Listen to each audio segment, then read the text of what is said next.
हमारे पास टाइम है 40 मिनट, लेकिन कॉन्सेप्ट्स कई हैं, तो मैं 5-5 मिनट करके कॉन्सेप्ट्स आपको बताऊंगा। और उसके बाद फिर शाम 7 बजे आपका एक अच्छा सा टेस्ट है। देखो, मैंने उस टेस्ट पे स्पेशली लिखा है कि बिल्कुल हरी मत करना, जल्दबाजी बिल्कुल मत करना कि पता लगे 13 सवाल 10 मिनट, 13 मिनट, 15 मिनट में करके बैठे। आपको टाइम दिया गया है पूरे 45 मिनट्स ओनली फॉर 13 क्वेश्चंस, यानी कि एक सवाल के लिए 3 मिनट से ज्यादा सोचना है, अच्छे से कोई गलती नहीं करनी है। और अच्छा पेपर है। मान के चलो कि जिसने आज 10 क्रॉस किया है, जिसने आज 10 या जिसके भी आज 13 में से 10, 11, 12 या 13 नंबर आए, 13 तो यार मुझे दिख ही नहीं रहे। मैं जो टेस्ट ले रहा हूं, आप उनमें भी 13 स्कोर नहीं कर रहे, तो आगे जो आएगा आरपीएस वाला उसमें तो हम क्या उम्मीद करें। बट फिर भी आज के टेस्ट में एक अच्छा टेस्ट है। बहुत ध्यान से आपको चलना है, नहीं तो गलतियां होती चलेंगी। जो बच्चे आज इतना स्कोर कर रहे हैं, इसका मतलब वो अटेंटिव है, अच्छे तरीके से जा रहे हैं। 10 भी आज नंबर ठीक रहेंगे अगर आप इतना स्कोर करते हैं तो। फ्लोटेशन, अब हम ये कुछ छोटे छोटे कॉन्सेप्ट्स लेके चलना चाहेंगे यहाँ पे। सबसे पहले मैं आपको वो सिखा देता हूँ। वैसे तो मैंने उस दिन वो नोट्स एक बच्चे ने भेजे थे, मैंने आपके लिए डाल दिए थे। बताओ, आर्किमिडीज मेथड समझ में आया? वो क्वेश्चन हुआ कि नहीं हुआ? क्राउन वाला, किंग क्राउन वाला नहीं हुआ तो अब सुन लो। वैसे उस दिन एक बच्चे ने नोट्स भेजे थे और मैंने एज इट इज आपके ग्रुप पे डाल दिए थे वो, कि भाई वहां से कर लो। सीपीपी 16 का ये था क्वेश्चन नंबर 10। ये आर्किमिडीज का ओरिजिनल मेथड था कि उसने कैसे क्राउन में कुछ गड़बड़ थी वो निकाली। देखिए, सुनिए सवाल क्या था। N ornament of special gold relative density 20। Relative density 20 का मतलब है कि जो डेंसिटी ऑफ गोल्ड है that is 20 into density of water, यानी कि 20 इंटू 1 ग्राम पर centimetre cube. This is the density of gold. और ये ऑर्नामेंट 36 ग्राम का था जब क्राउन के साथ अटैच किया। आर्किमिडीज को लगा कि भाई पता नहीं ये 36 ग्राम पूरा गोल्ड ही है कि कुछ और भी मिला रखा है। तो वो चेक करने के लिए आर्किमिडीज ने क्या किया, आर्किमिडीज को शक था कि इसमें कॉपर मिला रखा है जिसकी रिलेटिव डेंसिटी 10 होती है। तो उसने क्या किया, उसने उस ऑर्नामेंट को वाटर में वे किया, वाटर के अंदर डाला और पानी के अंदर पता लगा कि उसका वजन आया 34 ग्राम। उससे आर्किमिडीज ने ये निकाल दिया कि देखो भाई, मान लो उससे आर्किमिडीज ने अलॉय का पता लगा दिया। उसके अंदर दो चीजें हैं, गोल्ड एंड कॉपर। कॉपर में वैसे ही बोल रहा हूं, कोई और अलॉय होगा, मैं तो एक मेटल का नाम ले दिया कॉपर, उस अलॉय की जगह मैंने कॉपर बोल दिया। सपोज इसका मास है m1 और इसका मास है m2। एयर में तो आपको लगभग एक्यूरेट वेट दिख रहा होगा। एयर में 36 ग्राम उसका वजन आया, it means m1 plus m2 is 36। CGS में चल रहा है, ग्राम में। क्या पहली बात आ गई समझ में?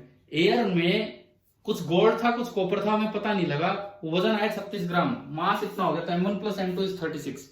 क्या पहली इक्वेशन सभी को क्लियर हुई कि नहीं? ठीक है।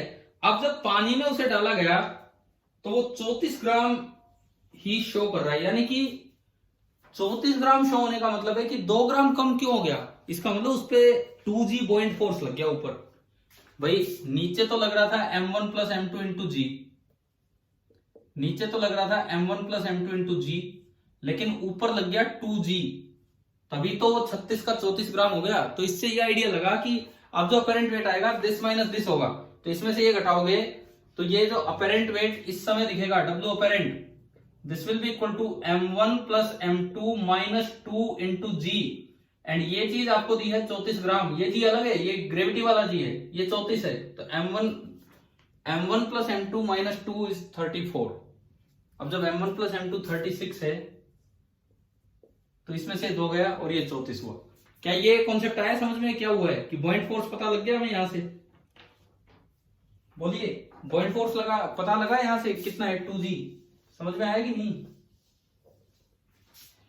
अगर मैं दोबारा बोल रहा हूं, आप हाँ भरा करो। अगर 36 ग्राम की बजाय 34 ग्राम नजर आया तो इसका मतलब बॉइंट फोर्स हो गया 2g। क्या ये पॉइंट क्लियर है सभी को?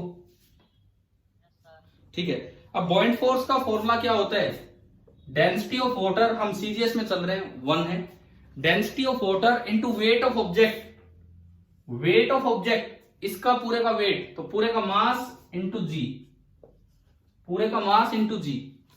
अब अगर मैं इस पूरे मास की बात करूं ना, सॉरी मैं वेट बोल गया यहाँ पे, हमारा जो बॉइंट फोर्स का फॉर्मूला होता है वो होता है density of water into volume of object into g. अब देखो डेंसिटी ऑफ वाटर सीजीएस में कितनी 1, वॉल्यूम ऑफ ऑब्जेक्ट अभी हम लिखेंगे और into g. Volume of object, object के अंदर दो चीजें हैं, कुछ गोल्ड है और कुछ सिल्वर है। इन्होंने क्वेश्चन में गोल्ड की डेंसिटी दी है 20 और अलॉय की दी है 10। तो जो गोल्ड वाला मास है, मास m1 है, तो गोल्ड का वॉल्यूम होगा m1/20। भाई डेंसिटी क्या होती है, डेंसिटी क्या होती है, मास अपॉन वॉल्यूम। देखो इसके अंदर मैं कहता हूं कुछ पार्ट गोल्ड है और कुछ पार्ट जो अलॉय है उसकी बजाय मैंने कॉपर बोल दिया। अब पूरे का वॉल्यूम निकालना है। गोल्ड का वॉल्यूम कितना होगा, गोल्ड का वॉल्यूम, डेंसिटी होती है मास अपॉन वॉल्यूम, तो वॉल्यूम होगा मास अपॉन डेंसिटी। तो गोल्ड वाला पार्ट जो है उसका वॉल्यूम होगा mass of gold upon density of gold. बताओ इसका वॉल्यूम आया समझ में, कैसे लिखा। प्लस कॉपर वाला जो पार्ट है उसका वॉल्यूम कितना होगा, ऐसे ही अगर आप देखें तो mass of copper upon density of copper, जो कॉपर मतलब जो अलॉय जो इन्होंने दिया है वो कॉपर नहीं कोई भी अलॉय है, तो वो 10 होगा। आप बताओ क्या ये इक्वेशन समझ में आई, ये कैसे बनाई है हमने।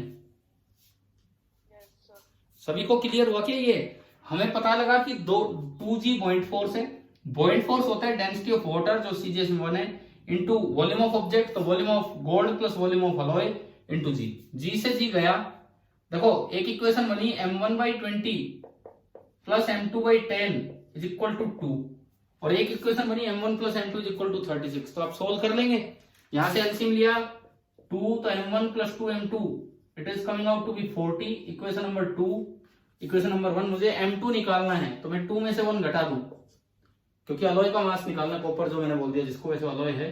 तो m1 से m1 गया, 2m2 से m2 गया तो m2 बचा और 40 में से 36 गए तो क्या आंसर आ गया 4 ग्राम। अभी बताओ क्या ये समझ में आया कि नहीं आया। अब इसके नोट्स भी डाल दिए गए थे आपके ग्रुप पे, उनमें पढ़ लेना अगर वहां से कुछ और समझ में आए तो। ठीक है, पहला कॉन्सेप्ट आज का ये हुआ आर्किमिडीज वाला। दूसरा कॉन्सेप्ट जो हमने पीछे रिजल्ट की तरह पढ़ा, अब उसे एज अ कॉन्सेप्ट सीख लीजिए। हमने पिछले टेस्ट में उस पर क्वेश्चन भी दिया था कि अगर किसी कंटेनर के अंदर कोई ऑब्जेक्ट है, कुछ डूबा हुआ है, तो अगर कंटेनर एक्सेलरेट करेगा तो उससे उसके वॉल्यूम इमर्ज पे कोई फर्क नहीं पड़ता है। बताया था ये, चाहे सैटेलाइट में डाल दो, चाहे फ्री फॉल करवा दो, चाहे कुछ कम एक्सेलरेशन करवा दो। ये कॉन्सेप्ट चल रहा है पिछले 2-3 दिन से, है ना। तो अब इसको समझ लीजिए कि क्यों फर्क नहीं पड़ता है। जल्दी से देखते हैं क्योंकि फिर और भी कुछ बातें बतानी है। मान लो शुरू में ये कंटेनर रेस्ट पे है, this container is at rest, और इस कंटेनर के अंदर कोई लिक्विड भरा हुआ है, वाटर मान लो आप, जिसकी डेंसिटी है ρw, और इसके अंदर कोई ऑब्जेक्ट डूबा हुआ है, कुछ डूबा हुआ है कुछ बाहर है। ये कोई ऑब्जेक्ट है और इसका जो पार्ट पानी के अंदर है, जो पार्ट पानी के अंदर है वो मैंने बोल दिया वॉल्यूम इमर्ज VI। जो पार्ट पानी के अंदर है बस उसे हमने बोला है वॉल्यूम इमर्ज और कुछ नहीं। तो इस वक्त ये रेस्ट पे है कंटेनर के रेस्पेक्ट में और कंटेनर भी रेस्ट पे, तो इस पे फोर्स बैलेंस करने होंगे। तो नीचे तो लगेगा इसका वेट mg, ऊपर लगेगा बॉइंट force density of water into volume emerge into जी। तो पहली इक्वेशन बनी mg बराबर density of water into volume emerge into जी। जी से जी गया तो मेरे पास फर्स्ट इक्वेशन से वॉल्यूम इमर्ज आ गया mass of the object upon density of water. बताओ क्या ये पहली इक्वेशन समझ में आ गई है कि नहीं। ठीक है, अब मैं कंटेनर को एक्सेलरेट कराऊंगा। अब मुझे ये देखना है कि कंटेनर अगर एक्सेलरेट करता है तो कंटेनर के रेस्पेक्ट में ये कुछ और अंदर जाएगा कि इतना ही रहेगा, वो चीज हमें चेक करनी होगी। देखिए मान लो मैंने एक केस लिया कि कंटेनर इज एक्सेलरेटिंग अपवर्ड और ऊपर की तरफ कंटेनर का एक्सेलरेशन है a0, पानी भरा हुआ है, मुझे नहीं पता ऑब्जेक्ट का कितना वॉल्यूम अंदर रहना है। मैंने इस बार जो अंदर वाला वॉल्यूम है उसको बोल दिया VI डैश। पिछली बार क्या बोला है, ओनली VI। इस बार जो अंदर वाला वॉल्यूम है उसे मैं बोल के चल रहा हूं VI डैश। ठीक है, फिर से इक्वेशन सोचते हैं क्या बनेगी, लेकिन आप इस पे ध्यान दो। ये जो केस है नीचे क्या फोर्स है जो पहले था, क्या इसका वेट चेंज हो गया है, क्या वेट चेंज हो जाता है ऐसे कंटेनर को एक्सेलरेट कराने से। बताओ भाई वेट तो जो है अर्थ खींच रही उतना ही तो होगा, वेट कितना होगा इसका mg। बताइए समझ में आया कि नहीं आया, कैसे लिखा है, वेट तो वेट है जो है, लेकिन बॉइंट फोर्स चेंज होगा। बॉइंट फोर्स नया होगा, डेंसिटी ऑफ वाटर इनटू नया वॉल्यूम इमर्ज जो हमें नहीं पता। और आपको याद होना चाहिए जब कंटेनर ऊपर एक्सेलरेट करता था, जब कंटेनर ऊपर एक्सेलरेट करता था तो g की जगह क्या जाया करता था, g प्लस ए। याद है, ये आर्किमिडीज के टाइम पढ़ाया था भाई। आर्किमिडीज प्रिंसिपल कहता है कि weight of buoyant force is equal to density of water liquid into volume immersed into g. ये तब था जब कंटेनर रेस्ट पे हो। अगर कंटेनर एक्सेलरेट करे तो आप अपने 9th के नोट्स रिवाइज करना, ऊपर एक्सेलरेट करता है तो जी की जगह जी प्लस ए आता है, और नीचे एक्सेलरेट करता है तो जी की जगह जी माइनस ए आता है। याद आ रहा होगा कि नहीं आ रहा है बिल्कुल भी ये पॉइंट? Yes sir. ठीक है, अब देखो क्योंकि पूरा कंटेनर ऊपर जा रहा है तो ये भी ऊपर जा रहा है ए नोट एक्सेलरेशन से। ये जो एम मास है ये ऊपर जा रहा है ए नोट एक्सेलरेशन से। अब लगाओ इस पे न्यूटन लॉ, ऊपर वाली डायरेक्शन को पॉजिटिव मानते हुए, ऊपर वाली डायरेक्शन को पॉजिटिव मानते हुए, तो नेट फोर्स ऊपर हुआ rho W into V I dash into g plus a minus M g is equal to क्या बनेगी बताओ, न्यूटन लॉ की equation is equal to M into a naught. A naught है तो ये भी ए नोट है, दोनों ये इस तरह। यहां से मैंने निकाला rho W into V I dash into g plus a naught, ये उधर जाएगा, एम कॉमन आएगा और ये बचेगा g plus a naught. G plus a naught से जी प्लस ए नोट गया, वी आई डैश निकल के आया M upon rho W. Equation number 2, V I क्या था, वी आई क्या था M upon rho W, V I dash भी है M upon rho W. It means V I dash is equal to V I. तो क्या container के acceleration से कोई फर्क पड़ा इस पे वॉल्यूम इमर्ज पे? चाहे कंटेनर ऊपर एक्सेलरेट करे, चाहे नीचे करे, चाहे फ्री फॉल हो, चाहे सैटेलाइट में हो, कुछ हो, कोई फर्क नहीं पड़ेगा अगर कंटेनर के रेस्पेक्ट में, अगर कंटेनर के रेस्पेक्ट में ये ब्लॉक रेस्ट पे रहता है तो। चलूं आगे बढ़ूं, धीरे धीरे मुझे कुछ कॉन्सेप्ट्स बताने हैं, फटाफट मैं बताता हूं। चलिए भाई, दो बातें तो आगे ना समझ में, ये 2 पॉइंट जो अभी तक बताए, ठीक है। तीसरा पॉइंट,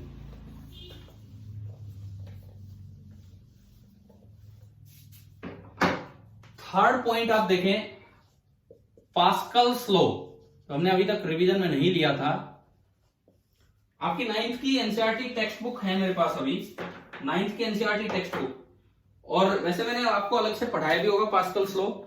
इसमें पेज नंबर 140 पे जहां बोयंसी टॉपिक है, मैं दिखा रहा हूं वैसे, अगर दिख जाए तो, नहीं दिखे तो कोई बात नहीं।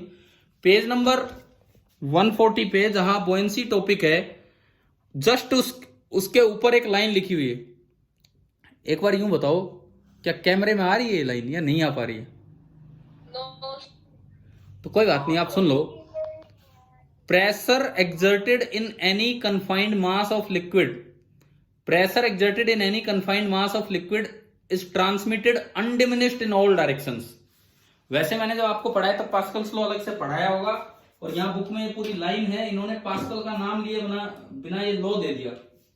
ये जो लॉ इन्होंने लिखा है एनसीईआरटी टेक्स्ट बुक आपकी 9th वाली में, ये लिखता है कि pressure exerted in any confined mass of fluid, in any confined mass of fluid is transmitted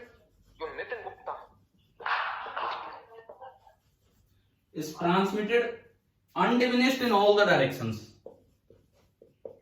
ये आपकी बुक की एक लाइन है 9th की बुक की, undiminished in all the directions. इसको हमने कैसे समझाया था आपको 9th में, मैं एक बार रिपीट कर रहा हूं। क्या मतलब है कन्फाइंड मास ऑफ फ्लूइड? इसका मतलब है कंटेनर के अंदर फ्लूइड रुका हुआ है, बंद है कंटेनर के अंदर। अगर आप उसमें कहीं प्रेशर एक्सर्ट करते हो, कहीं भी प्रेशर बढ़ाने की कोशिश करते हो, तो सेम प्रेशर हर जगह उतना ही बढ़ेगा, उतना ही बढ़ेगा। कैसे? देखिए, हमने जब आपको 9th क्लास में पास्कल्स लॉ पढ़ाया होगा, एक तो ये एग्जांपल दिया होगा, जैसे ये कंटेनर है, ये ओपन टू एटमॉस्फेयर है, और इसमें पूरे में अभी ये ओपन टू एटमॉस्फेयर है, और इस पूरे में लिक्विड भरा हुआ है, इनकंप्रेसिबल लिक्विड, जिसकी डेंसिटी है रो।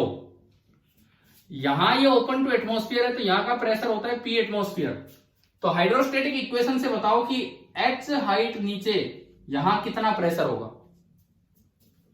यहाँ PATM प्लस रो जी एच। अब पास्कल ने एक सिंपल सी बात सोची और जिसके ऊपर हाइड्रोलिक लिफ्ट, ये सब पढ़ाया है ना 9th में, हाइड्रोलिक लिफ्ट वगैरह और ये सब बनते हैं। पास्कल ने एक इतनी सी बात सोची कि भाई अगर मैं यहां कोई प्रेशर बढ़ा दूं, जैसे कोई आदमी खड़ा कर दिया या फोर्स लगा दिया, कैसे भी करके मैंने इस पे एक फोर्स लगा दिया और इसका एरिया मान लो पिस्टन का ए है, तो पहले तो यहां प्रेशर था P एटमॉस्फेयर, वो तो अब भी है, एटमॉस्फेयर थोड़ी गायब हो गया, लेकिन अब जो प्रेशर है वो होगा P atmosphere plus F by A. तो पास्कल ने ये बात सोची कि भाई लिक्विड में अगर मैं फिर से हाइड्रोस्टेटिक इक्वेशन लगाऊं तो वही पॉइंट जो H हाइट नीचे था, वही पॉइंट जो H हाइट नीचे था, जितना प्रेशर यहां होगा, जितना प्रेशर ऊपर है उसी में तो प्लस रो जी एच होगा, डिवाइड प्लस रो जी एच।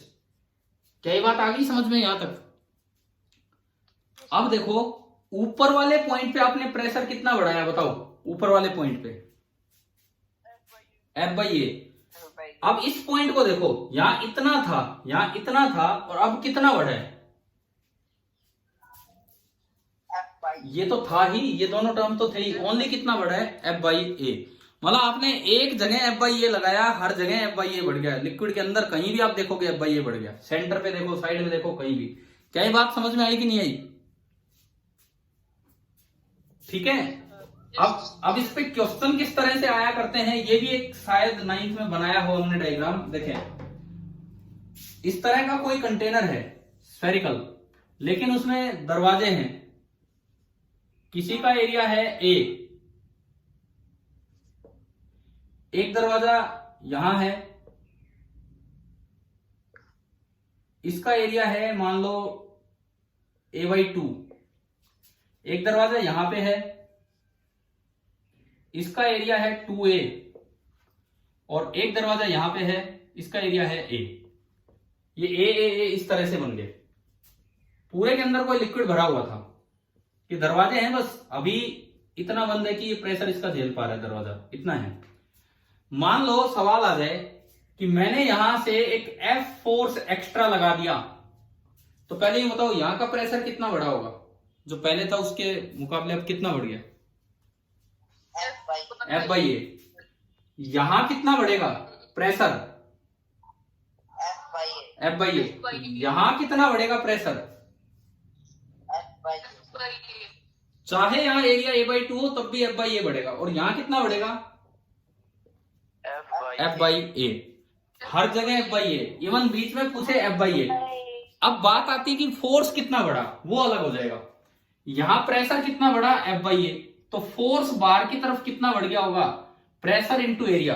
प्रेशर बढ़ा F बाई ए और बाहर ए एरिया से मल्टीप्लाई किया, यानी कि एक एक्स्ट्रा फोर्स इस दरवाजे पे लगने लगा F। इस पे बताओ कितना एक्स्ट्रा फोर्स लगा होगा बाहर की तरफ? प्रेशर कितना बढ़ा है यहां पे प्रेशर बढ़ा F बाई ए और एरिया कितना है? A/2, यानी कि इस दरवाजे पे कम फोर्स लगा, लिक्विड की तरफ से इस दरवाजे पे केवल कितना फोर्स लगा है? F/2। इस दरवाजे को संभालते हम। प्रेशर कितना बढ़ा? प्रेशर बोलो, प्रेशर कितना बढ़ा है यहां? F by A. तो फोर्स कितना बढ़ा? प्रेशर इंटू एरिया कितना बढ़ गया? 2F। समझ में आ रहा है? समझ में आ रहा है? मतलब क्या, इसको रोक के रखने के लिए आपको बाहर से एक्स्ट्रा फोर्स लगाना पड़ेगा F, नहीं तो दरवाजा चल पड़ेगा। इसको रोकने के लिए बाहर से आपको एक्स्ट्रा फोर्स लगाना पड़ेगा F/2, और इसको रोकने के लिए बाहर से एक्स्ट्रा फोर्स कितना लगाना पड़ेगा? 2F। अगर चारों का एरिया सेम होता, आपने वहां से F फोर्स लगाया होता, यहां से F फोर्स, तो हर जगह प्रेशर कितना बढ़ता? F/A। और चारों का एरिया भी सेम है, तो हर तरफ से आपको कितना फोर्स लगाना पड़ता उस चीज को मेंटेन करने के लिए? F। तो ये बताओ पास्कल्स लॉ समझ में आया कि नहीं आया? क्या है क्या नहीं है? हाँ जी, क्लियर है पास्कल्स लॉ सभी को? ठीक है। अगली चीज देखो, एक वर्ड स्पेसिफिक ग्रेविटी कभी पढ़ाया था आपको 9th में? थोड़ा अपने नोट्स वगैरह रिवाइज करना। मेरे पास अभी टाइम नहीं है ये सब बताने का, मैं बस एक छोटा सा पॉइंट आपको बता रहा हूं जो पेपर में यूज भी होगा, कि स्पेसिफिक ग्रेविटी का मतलब होता है रिलेटिव डेंसिटी। करवाया था ये 9th में। वैसे तो स्पेसिफिक ग्रेविटी में लॉस इन वेट और वो सब देखना होता है, उसको छोड़ो। फिलहाल आप इतना याद रखो, चाहे ऑब्जेक्ट की स्पेसिफिक ग्रेविटी दी हो, चाहे ऑब्जेक्ट की रिलेटिव डेंसिटी दी हो, दोनों एक ही होते हैं। स्पेसिफिक ग्रेविटी और रिलेटिव डेंसिटी दोनों एक ही होते हैं। डेंसिटी ऑफ वाटर ना, डेंसिटी ऑफ ऑब्जेक्ट या लिक्विड जो भी है with respect to density of water at 4 degree Celsius. बताइए क्या ये पढ़ा हुआ है कि नहीं? ठीक है, पढ़ रखा है आपने। चलो अभी आगे बढ़ते हैं। एक ये क्वेश्चन हुआ करते थे 9th में कि ice is floating in water, ice is floating in water. अगर आइस मेल्ट कर जाए तो क्या पानी का लेवल बढ़ेगा कि कम होगा? कुछ ध्यान है? इस तरह के क्वेश्चन आया करते थे, कुछ रिजल्ट्स थे।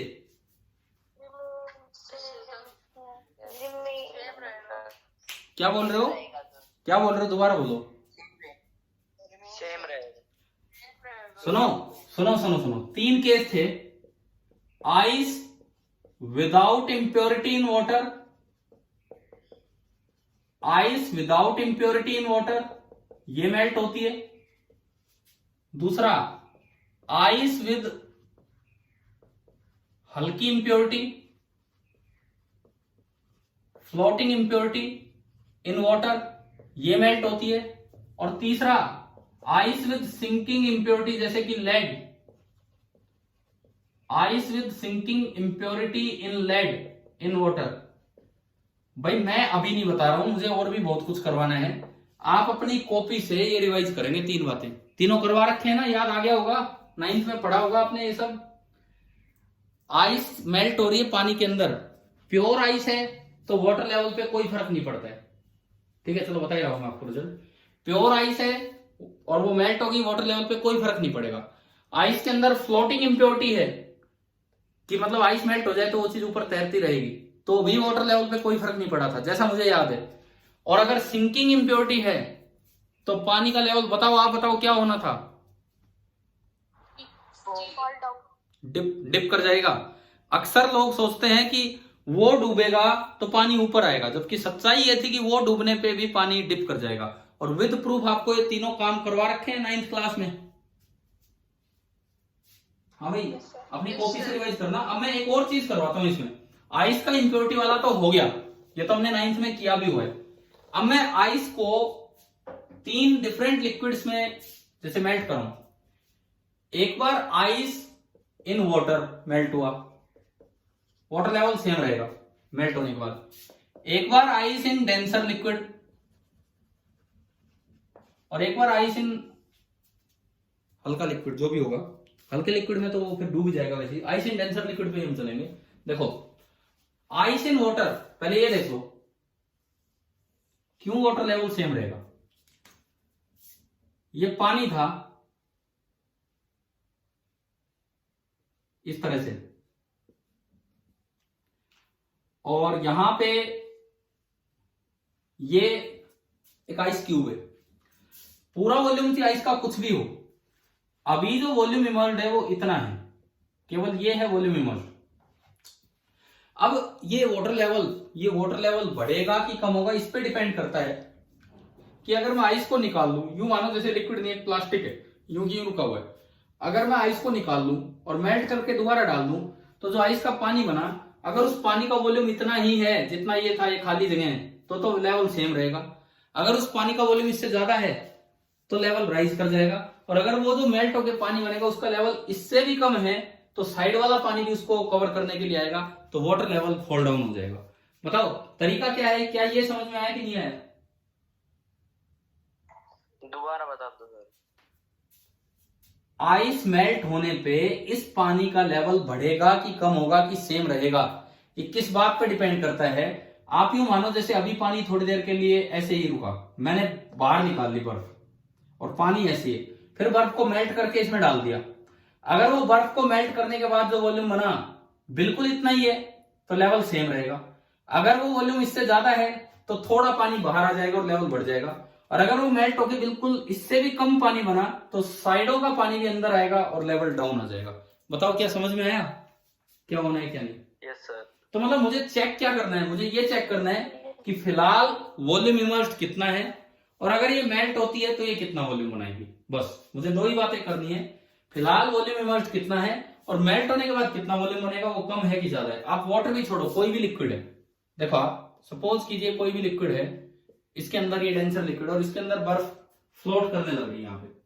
अब मैं कहता हूं कि अभी ये फ्लोटिंग आइस है तो इस पे फोर्स बैलेंस होंगे, नीचे लग रहा होगा इसका वेट। वेट क्या होगा, density of ice into volume of object into g, इसका वेट हो गया, ठीक है। और इस पे ऊपर ऊपर लग रहा होगा बॉइंट फोर्स। बॉइंट फोर्स कितना लगेगा बताओ, density of liquid into volume immersed into जी।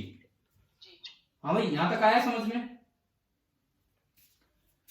इसको मैंने इक्वेट किया, फोर्सेस को इक्वेट किया, तो rho liquid into volume immersed into g is equal to density of ice into volume of object into g. यहां से मैंने वॉल्यूम इमर्स्ड निकाला, जी से जी कैंसिल हो गया, वॉल्यूम इमर्स्ड निकाला तो density of ice upon density of liquid into total volume of object. क्या ये इक्वेशन समझ में आई कि नहीं आई, क्या बना है। हाँ भाई बोलो, क्या ये इक्वेशन क्लियर है, एक बार जवाब दो, क्या ये इक्वेशन क्लियर है सभी को, ठीक है। अब देखो आफ्टर मेल्टिंग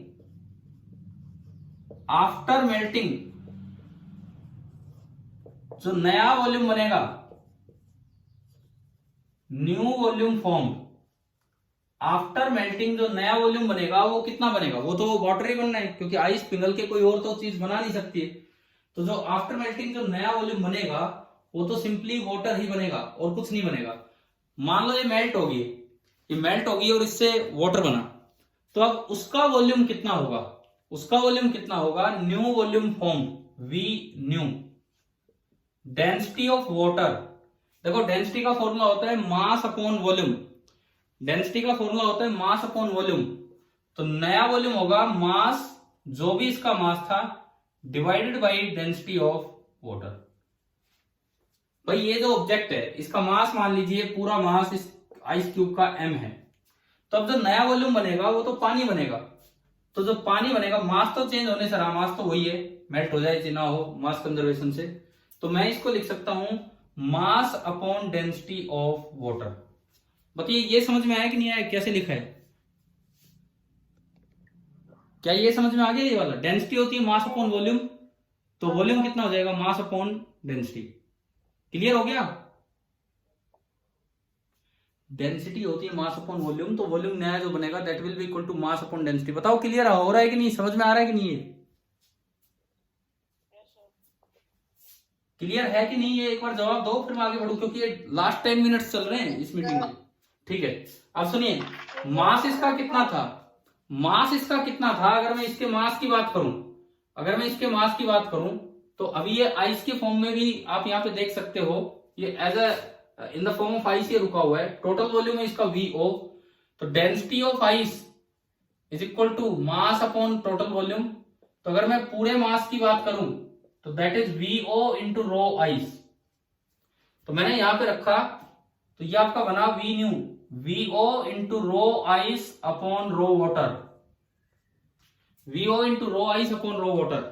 ये नया वॉल्यूम मेल्ट होने के बाद जो बनेगा वो है, कैसे, मैंने मास क्या है इसका वो निकाल लिया आइस की डेंसिटी की मदद से और यहां रख दिया, तो नया वॉल्यूम बना ये, नया वॉल्यूम बना ये, और पुराना वॉल्यूम है ये, मैं उसे कंपेयर करना चाह रहा हूं तो मैंने डिवाइड कर दिया, यहां दिख जाएगा आपको शायद, मैंने V new upon V emerge निकाला, V new upon V emerge निकाला। देखो VO से VO गया, रो आइस से रो आइस गया, तो V new upon V emerge क्या बचा, आप बताओ, बताओ इन दोनों इक्वेशन से क्या बचा, V new upon V emerge क्या बचा,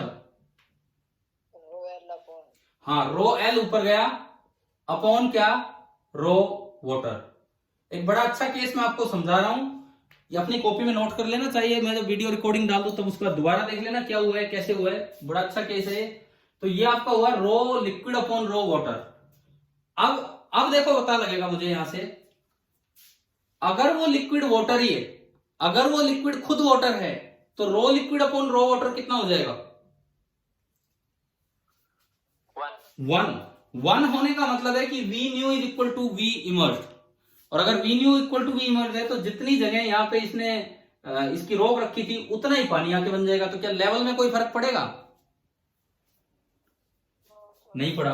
और मान लो अगर लिक्विड डेंसर है और उसमें आइस फ्लोट कर रही है, लिक्विड डेंसर है और उसमें आइस फ्लोट कर रही है, तो लिक्विड डेंसर है वाटर से, उसमें आइस फ्लोट कर रही है, रेशियो 1 से बड़ा है 1 से छोटा है? अगर लिक्विड डेंसर है वाटर से तो ये रेशियो 1 से बड़ा है कि 1 से छोटा है? बड़ा। अगर ये रेशियो 1 से बड़ा है तो इसका मतलब वी न्यू ज्यादा है कि कम है वी आई से? वी न्यू ज्यादा है कि कम है? अगर ये रेशियो 1 से बड़ा आ गया तो वी न्यू ज्यादा है कि कम है बताओ? वी आई से ज्यादा। वी न्यू ज्यादा आ गया, वी आई कम था, तो बाद में जब पिघल के पानी आएगा तो इसको और भी ज्यादा भर देगा। तो बताओ लेवल राइज करेगा कि फॉल करेगा? राइज। तो आप बताओ क्या ये चीजें चेक करनी आ गई हैं कि नहीं? देखो, एक तो होता है पानी में ही आइस डालो, कभी सिंपल आइस, कभी फ्लोटिंग इम्प्योरिटी, कभी सिंकिंग इम्प्योरिटी। और एक होता है प्योर आइस ले लो, लेकिन एक बार वाटर लिया और एक बार वाटर से डेंसर लिक्विड, वाटर से हल्का लिक्विड लेंगे तो आइस डूब जाएगी उसमें।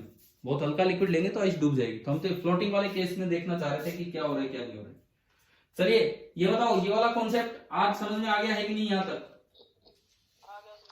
ठीक है। अब कितनी देर बची है मीटिंग की, इसमें पता लग जाएगा। 34, 5 मिनट बचे हैं हमारे पास। लास्ट 5 मिनट चल रहे हैं और मैं इसमें यूट्यूब कौन सा यूट्यूब, ये वाली यूट्यूब, इस तरह के अगर क्वेश्चंस आते हैं 9th में भी आपने किए होंगे, तो उनमें कैसे क्या इक्वेशन बनाई जाती है वो समझो आप। इस तरह के क्वेश्चंस में सपोज 2 तरह के लिक्विड भर रखे हैं मैंने। एक ये लिक्विड भरा हुआ है इस तरह से, अगर दोनों साइड और कुछ नहीं होता तो वही लिक्विड बराबर लेवल पे आकर रुकता है। ये भी ओपन है, ये भी ओपन है। और मान लो इसके ऊपर कोई और लिक्विड भरा हुआ है, यूं सपोज कीजिए इस तरह का क्वेश्चन आ जाए, आपको ये हाइट दे दी जाए कि इस लिक्विड की है h1, सपोज ऐसा है, और यहां दोनों के बीच का डिफरेंस, जैसे ये दूसरा लिक्विड, इसकी दोनों साइड डिफरेंस दे दिया h2, इस लिक्विड की डेंसिटी दे दी ρ1 और इस लिक्विड की डेंसिटी दे दी ρ2। कोई भी सवाल आ जाए, वाटर मरकरी या कुछ भी और हो सकता है। देखो समझ में आ रहा है क्या हो रहा है? दोनों अलग अलग लेवल पे हैं। ये जो ब्लू वाला लिक्विड है इसके दोनों साइड लेवल में डिफरेंस है h2 का, दोनों साइड लेवल में डिफरेंस है h2 का, और इधर h1 इधर h2, इस तरह से ये दिया गया है। तो पहली बात, इनमें इक्वेशन क्या बनेगी? आपको ये देखना है सेम हाइट लेवल पे दोनों साइड कौन सा लिक्विड है, बताओ ब्लू वाला है कि ब्लैक वाला है? सेम हाइट लेवल पे दोनों साइड कौन सा लिक्विड प्रेजेंट मिल सकता है आपको, ब्लू की ब्लैक? किसी भी। ब्लू है ना, इधर भी है और इधर भी है, तो सेम हाइट लेवल पे आप जाओ इस हाइट लेवल पे। अगर आप ब्लैक का कोई पार्ट देखोगे तो उधर कहीं ब्लैक नहीं है, सेम हाइट लेवल पे कहीं ब्लैक नहीं है, लेकिन एक हाइट लेवल पे क्या आपको दोनों साइड ब्लू मिल गया है कि नहीं? बताओ जल्दी बताओ, टाइम हो जाएगा। Yes sir. तो एक लिक्विड में अगर कंटेनर रेस्ट पे होता है तो एक लिक्विड में दोनों साइड प्रेशर सेम होता है, सेम हाइट लेवल पे। तो प्रेशर बस इक्वेट करना है। ये ओपन टू एटमॉस्फेयर है तो यहां भी पी एटमॉस्फेयर और यहां भी पी एटमॉस्फेयर। इस लिक्विड में आप H1 चल के आए, इसकी डेंसिटी ρ1, तो यहां का प्रेशर लिखवाएं कितना होगा? P atmosphere plus ρ1 g H1। अब आप यहां का प्रेशर लिखवाएं कितना होगा? इधर से